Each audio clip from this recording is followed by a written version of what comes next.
Все охренели, мой муж еще, он просто, у него челюсть отпала. Я тогда еще поняла, она такого не простит. Со мной поступили так, что не иди на хутор бабочек ловить, а попытай счастье. Но мы будем о хорошем. Меня с работы уволили.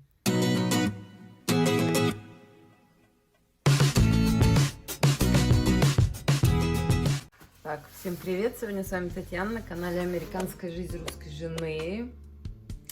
Вы, наверное, заметили, я всегда в этих безрукавках. Так как мой офис находится в подвале, поэтому здесь всегда свежо. И у меня уже собралась целая коллекция. Вот сейчас белая приобрела. Так. Нравится мне в последнее время это. Сегодня очень хорошее видео. Ну, как сказать, такое очень... Я не знаю по полезности. У меня на канале все видео полезные, потому что каждому они приносят свою пользу. Кому-то похихикать, кому-то позавидовать, кому-то позлиться, кому-то там еще что-то. Но мы будем о хорошем. Но мы будем о хорошем. Меня с работы уволили. Но мы будем о хорошем. Не будем о плохом. Я сама себе смеюсь. Я, наверное, единственный человек, который всегда смеется прежде всего сам над собой. К делу. Это был мой первый подарок на Крисмас и на Новый год. Как вы уже поняли, компания глобальная, передовая, имеет очень много всего. И поэтому сделали так, что, знаешь, комар носа не подточит, крышу сносит сразу. Ничто не предвещало беды. Ничто не предвещало, вообще ничего не предвещало. Все произошло достаточно внезапно. Видео записывается чуть-чуть позже, но раны мои еще не зажили. Моя саркастическая улыбка – это лишь просто реакция организма. То, что вы помните, когда я нервничаю или когда я расстроена, я шучу еще больше. Спокойно себе работаю, радуюсь, ничего не скажу, повезло. Повезло, ну просто лотерейный билет, потому что эта работа, она, конечно, очень сильно меня подняла, английский очень сильно подняла, открыла меня, у меня здесь даже глаза засверкали, не хочу плакать. Так, вот, попью сейчас. То есть я обалдела. Были какие-то проблемки того плана, что когда ты долго не работаешь на кого-то, то есть работа – это определенная дисциплина. Прежде всего, самодисциплина. А вот знаете, для меня это большой бич. То есть дисциплина и я – это вещи практически несовместимые. Я дисциплину, но начинаю уже креативность какую-то свою открывать. Окей. А здесь-то все культур-мультур, то все автоматизировано, как бы здесь не покреативишь. И вот эти правила, они заставляли меня, они меня воспитывали, я так скажу. Вот. И то есть я всегда была в тонусе, не в напряжении, а в тонусе, потому что я понимала, что здесь не прокатит. И это меня воодушевляло, потому что здесь я очень много изучала, новая профессия, крутая компания. Я выкладывалась на все 100. Я вам уже говорила, что я работала, но меньше 10 часов я никогда не работала. Исключительные дни, чтобы я работала в свои полагающиеся 8-часовой рабочий день. Всегда больше, потому что я знала, что я слаба, ну, из-за языка. Вот. И я всегда была на связи, а так как я достаточно имею большой опыт в общении, то есть я сама человек очень общительный и контактный. Люди сами меня находят, чтобы общаться со мной. То есть некоторым людям сложно общаться. Я очень быстро окружаю себя общением, если я этого захочу. Ну, на работе, естественно, мне это было интересно. У меня сразу появился свой круг. И чаще, ну, так завелось, в моей жизни так завелось. каждая отдельная личность, она в своем, короче, там все начальники. Я не знаю, как так получилось. Каждый второй там суслик. Вот. И я всегда держала руку на пульсе. То есть скажи мне, что мне надо сделать, чтобы я стала еще лучше, чем я вчера. Вот, короче, я работала. И вот в один день мне мой тимлид говорит: Татьяна, сегодня состоится очень важное совещание. Мне сказали, что ты должна на нем присутствовать. Тебе пришло приглашение? Там должно быть приглашение, потому что через программу, через Zoom все это, короче, там завязано. Workday. Короче, не буду объяснять. Все через программу. Просто так вот не вызовешь. Сразу же подумала, что если это very important, а моим соотечественникам ничего не пришло, то понятно, да, откуда ветер дует. Тут или тебя повышают, или тебя делет. Вот. Это было ясно. Ну, я сначала сразу подумала, наверное, меня уволят. Начала шерстить, начала с людьми разговаривать. Я же паникер. Мне все говорили: у тебя в работе вообще все зашибись. Ты даже не попала в менторскую группу. То есть меня вроде бы нее зачислили, но после собеседования меня удалили, потому что у меня слишком высокие показатели для этой группы. То есть мне не надо проходить повторный курс. И этот митинг был удивительно интересный. Был наш общий начальник, самый главный, который здесь в Омахе. Индиец. Взрослый мужчина. Я, например, у меня менеджмент 13 уровня, а у него менеджмент 7 уровня. Вот он насколько меня выше. А всего 13 уровней. То есть я в самом низу. Вот. И он говорил достаточно быстро. Можно было понять. Но я начала волноваться, потому что я поняла, в чем дело. И, конечно, концовку я плохо слышала, потому что я уже была на эмоциях. И нам сказали, я не знала, сколько человек на этом митинге. Митинг был такой интересный, знаете, как в тюрьме. То есть ты ничего сказать не можешь, ты не видишь, кто рядом с тобой, ты видишь только оппонента, то есть кто выступает, и камеры не включаются. Получается, только, видимо, они тебя видят в списке, что ты присутствуешь на этом митинге. Но ты имеешь право задавать вопросы, и чат индивидуальный. То есть ты не видишь чужие вопросы, никто не видит твой вопрос. Ну, видимо, это было сделано с позиции того, что если у кого-то начнется истерика, чтобы не пугать народ. Окей? Они сказали, что для вас наш проект закрывается, и вот через 3 дня вы свободны. Представляете? Никаких 2 недель, ничего такое.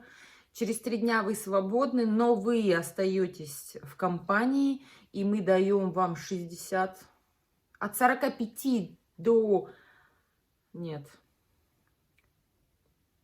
Да. Мы вам даем до 45 дней, когда мы вам будем продолжать выплачивать вашу зарплату. И мы даем вам возможность устроиться на другие проекты в нашей компании. Ну, компания 120 стран мира. 120 стран. Компания не многотысячная, многомиллионная. То есть очень много сотрудников, типа Google, типа Facebook. Очень много людей работает. И, соответственно, тысячи проектов. То есть со мной поступили так, что не иди на хутор бабочек ловить, попытай счастья, как бы мы просто для этого проекта ты не подходишь. Вот так они мне объяснили. Окей. Видео, наверное, будет долгим. В первый момент на эмоциях, конечно, я, честно скажу, я охренела. Потому что ничего не предвещало беды. Абсолютно ничего. Мой тимлид после... Она еще сказала, условия этого митинга, ты должна зайти первая, и после 5-минутного присутствия тебя на этом митинге, только потом я имею право заявиться на этот митинг. То есть она была тоже приглашена, но она должна зайти на этот митинг по времени позже. Получается, она как бы тоже все это слышала. Но, видимо, вот для нее это был сюрприз, потому что когда я в первый раз не попала на митинг, да, днем ранее, а я же прикольщик, вы же знаете, помните, как в самолете-то, причешусь напоследок, и все там выпали. Здесь был такой же случай, типа, тебя пригласили на важный, very important митинг.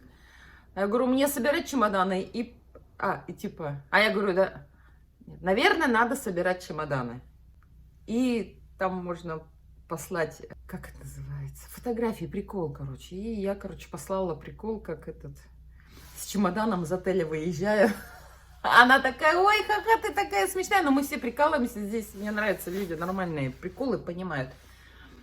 Типа, ты такая смешная, всякую ерунду не говори, тебя точно не уволят. Я как твой тимлид, я уверена в этом. После митинга она мне пишет: Татьяна, я в полнейшем шоке. Ничего меня не спрашивай. Я просто, говорю, у меня нет слов. Ты один из самых стабильных и твердо стоящих на ногах членов моей команды. И чтобы говорить о том, что у тебя какие-то показатели плохие или в чем-то ты слабая, я, говорит, не могу. То есть, я вам уже говорила, что у меня, я не знаю, видео записывала, нет, но у меня, короче, последние показатели последнего месяца были самые высокие. То есть у меня был стабильно, я была опять в самой сильнейшей группе. У меня 3 недели по сотке, 2 или 3 недели 93, 8 или 7, не помню. Короче, очень высокие показатели, которые говорят о том, что комар носа не подточит к этому сотруднику. Тем более там же еще еженедельно тесты, то есть это QA показатели работы. А кроме этого у вас еще повышение квалификации все время. И повышение квалификации, оно тоже оценивается, QS называется, по-моему. По-моему, у меня все камера, что кто-то там у нас... компания чистит. Или Феликс чистит. Я что-то вижу, камера у меня приходит, сообщение. Вот. И у меня 100% у синьоры, которые в нашей команде есть, там же как бы команда видит свои показатели. Вот пришел тест, и после прохождения теста автоматически я вижу... У меня 100%, у синьора, который учит меня, 86, 80. Вот у нас 3 синьора, у одного только было 100, а остальные 80. Опять плакать хочу. И в какой-то момент тебе говорят, все. Тебе не говорят, тебе просто кастрируют все твои творческие начала. Вот. Самый лучший способ успокоиться, посмотреть, как работает муж. Включила камеру, посмотрела, сходит своей этой машинкой, чистит снег. Так смешно. Ну, не смешно, а так прикольно. Я обновила свое резюме, естественно, я была раздосадована, обида и все такое. Ладно, ладно. Но я думаю, все равно я должна использовать все возможности, которые у меня есть. Нет, это тоже ответ, чем не попробовать. Я лично по такому принципу всегда рассуждаю. И своих детей учу. Надо попробовать все варианты.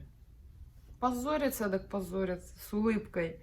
Вот. И когда я начала разговаривать с рекрутером, я ему говорю, я-то хочу податься на другие проекты. Я говорю, ну открой мой город. В моем городе нет проектов. Только вот этот один проект и был. И он сказал, у тебя нет никакого варианта, кроме как каждый день открывать доску объявлений. То есть есть доска объявлений за территорией компании, есть доска объявлений внутри территории компании. То есть когда у тебя карьерный рост, или ты хочешь поменять позицию, или ты переезжаешь, ты смотришь, есть своя конторка, да, движение внутри компании. Вот и сейчас как бы я на этой платформе. И он сказал, открывай и каждый день смотри. А там выбор-то невелик, 3-4, не 33 или 300, а там 3-4 позиции, и они все управленческого характера. И знаете, весь мой опыт работы под некоторые позиции подходит, но у меня недостаточно английского. То есть там должен быть достаточно профессиональный английский, то есть ты должен отменно писать, отменно говорить, отменно понимать. А мне до этого еще расти и расти. Я как бы делаю уже много чего, но недостаточно. Вот не как с вами тут. Раз и развил философию. И я понимаю, что этот рекрутер просто отмазался. И потом мне Феликс сказал, что в их компании точно так же. Если сотрудника увольняют, по закону не имеют права увольнять просто так. Они должны провести ему как бы повышение квалификации, связанное с тем, что как ему надо улучшить свое резюме, какие еще есть доступные шаги для более эффективного нахождения достойной работы в будущем.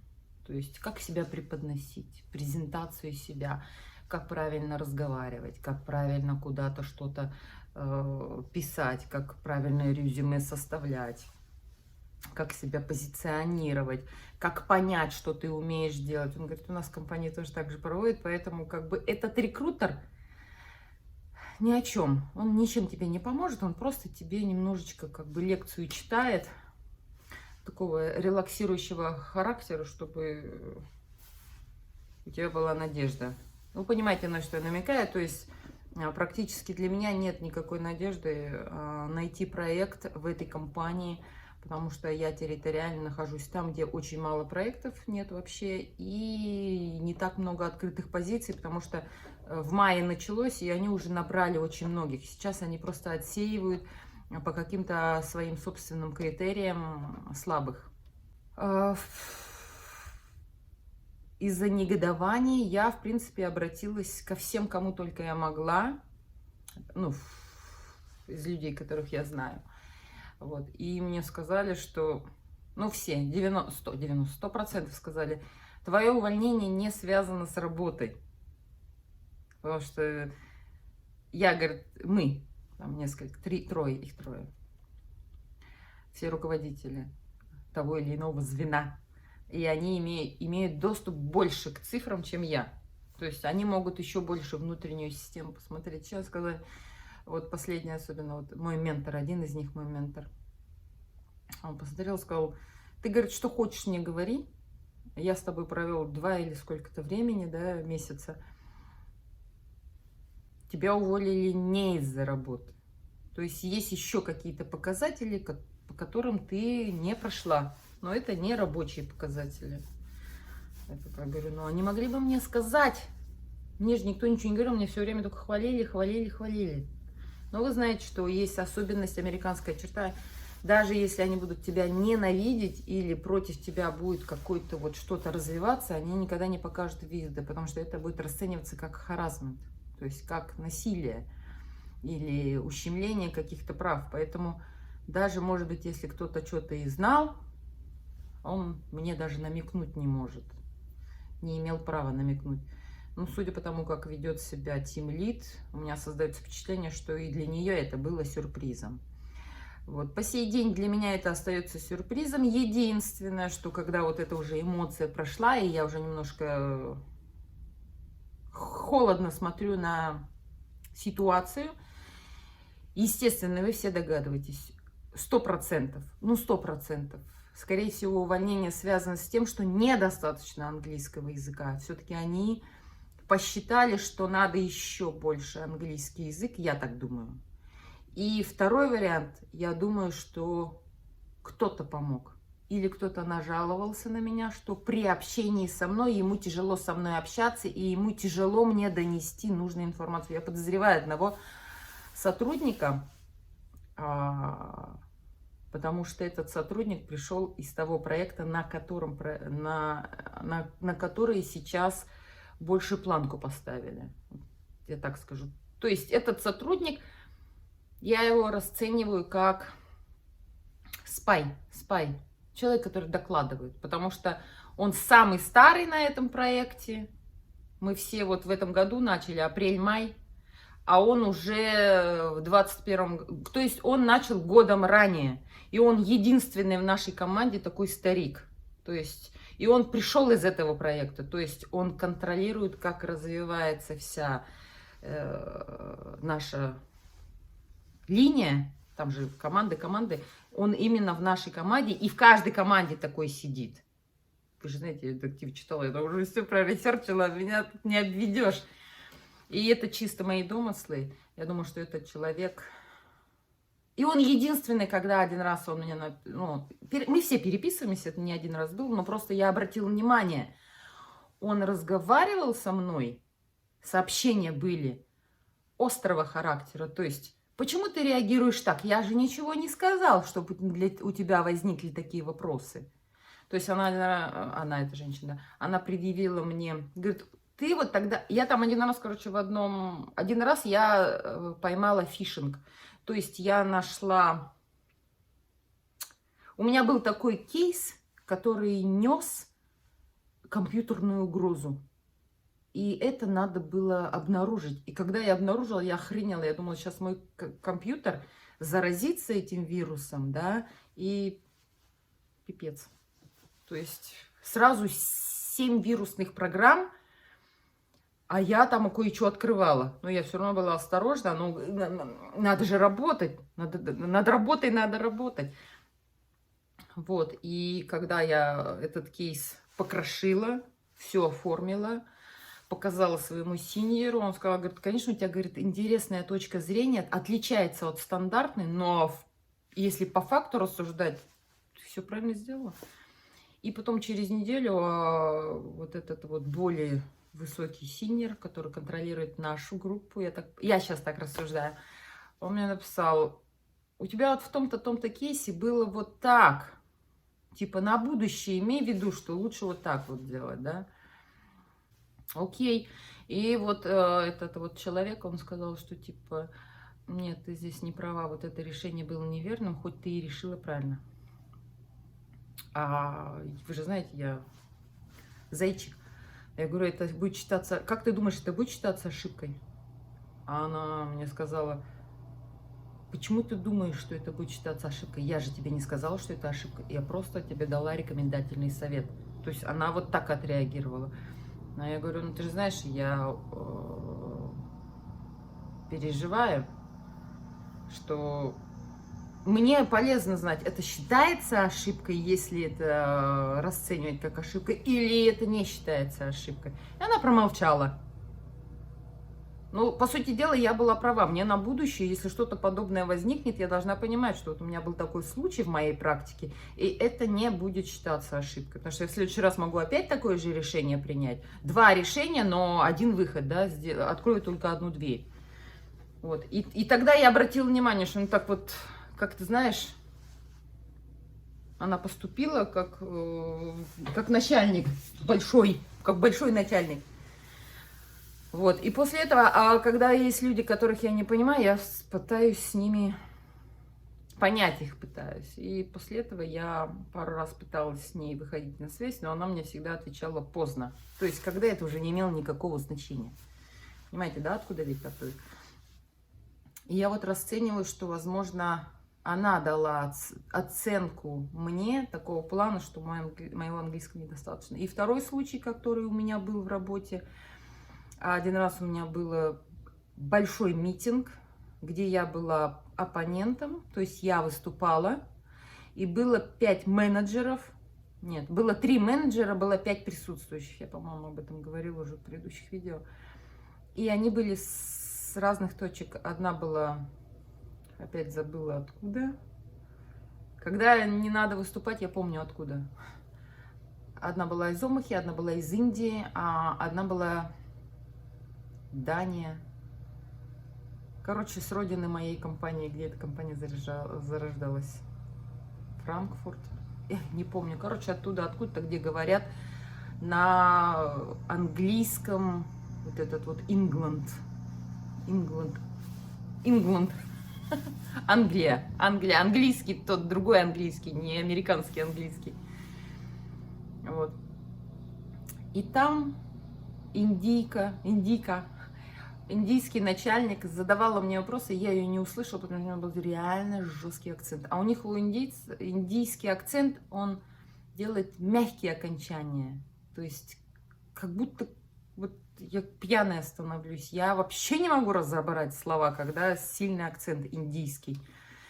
И мне пришлось начальнику, ну, большой начальник, реально, говорю, там, я не знаю, какой уровень.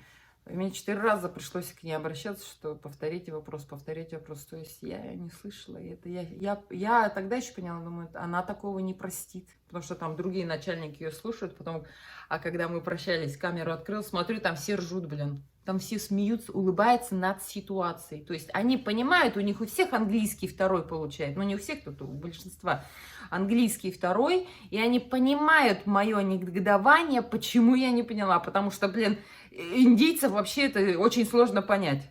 Клянусь вам. Поэтому надо с ними какое-то время поработать, чтобы их слышать. А когда ты все время с американцами, тут раз из Индии она пришла, она, конечно, я... Потому что когда даже мой начальник, поэтому я и подумала, что этот начальник и эта индийская начальница, вот здесь какая-то связь есть. Мы там поговорили, эй, Джек, она вообще там, она не в теме, давай это, и в итоге там. Вась-Вась, я лично так расценила. Вот было единственные 2 загвоздки, которые могут показывать на то, что вот так вот. Ну, я стала допускать тот момент, что вот это могло быть, что они вот так поступили. Вот. Но факт остается фактом. Я не смогла задержаться в этой компании. Меньше всего я думала, что так со мной поступят. Я думала, что на 2 года меня оставят, потому что все время только это и говорили, что не беспокойтесь, все это. Вот. Я связывалась с другими сотрудниками, и все мне говорили, ну, у всех разные показатели. То есть очень много сотрудников, которые хуже, чем я, работают. Ребята. И они остались. Они остались, и они удивлены, что мне со мной так вот вышло. И поэтому я осталась в таком... Когда ты не поймешь причину, но вот что-то подозреваешь, это самое такое, знаете, больное место. Тем более, когда тебе все нравилось. Где вы видели такое, чтобы тете Тане все нравилось? А мне нравилось преодолевать эти трудности. Мне нравилось бороться. Короче, опять слезы. Вот. Окей. Короче, вот такие дела. Может, в самом деле, как мне когда-то сказали, что ты похожа на человека, который не может работать в системе. И я много раз мне казалось, что я много раз доказывала, что я очень даже системный человек. Особенно та система, которая тебе нравится. А сейчас мне казалось, что все идеально. И потом раз! Все охренели, мой муж еще, он просто, у него челюсть отпала. Представляете? Посмотрим, я вам еще оставлю следующее видео. Сейчас я обратилась вот на эту внутреннюю платформу, подала одну заявку, на которую я вообще не надеюсь, но для меня это тренировка. Нет, это тоже ответ, все помним, да? Тем более это, как сказать, английский. Каждый день тренируюсь английский. Я тут читать сейчас начала, печатаю, читаю. Ну, я не буду лукавить, я плохо занимаюсь английским, то есть не прям по 5 часов сижу, а вот, ну, сижу. Каждый день английский. Из Фейсбука я вообще удалила, вообще удалила все, что на русском языке. Я ничего не смотрю, никаких новостей, все только на английском языке. Единственное, это у меня вот канал русскоязычный. Пару знакомых, которые практически не общаюсь, так только по делу. И в Инстаграме. То есть в день 1, 1,5-2 часа русского языка. Все остальное мое время только в английском. Вот поэтому свою практику повышаю. Обратилась на платформу LinkedIn. Обновила свой профайл, обновила свое резюме. Так как я обросла знакомыми, у меня есть знакомые рекрутеры уже в Ломахе. обратилась к ним, но сейчас такое предновогоднее время, никто мне еще не ответил. Вот посмотрим, как будет развиваться дальше мои события. Если у вас есть какие-то рекомендации, поддержка, you're welcome. Вот такие дела с тетей Таней происходят. Будем на связи. Встретимся в следующем видео.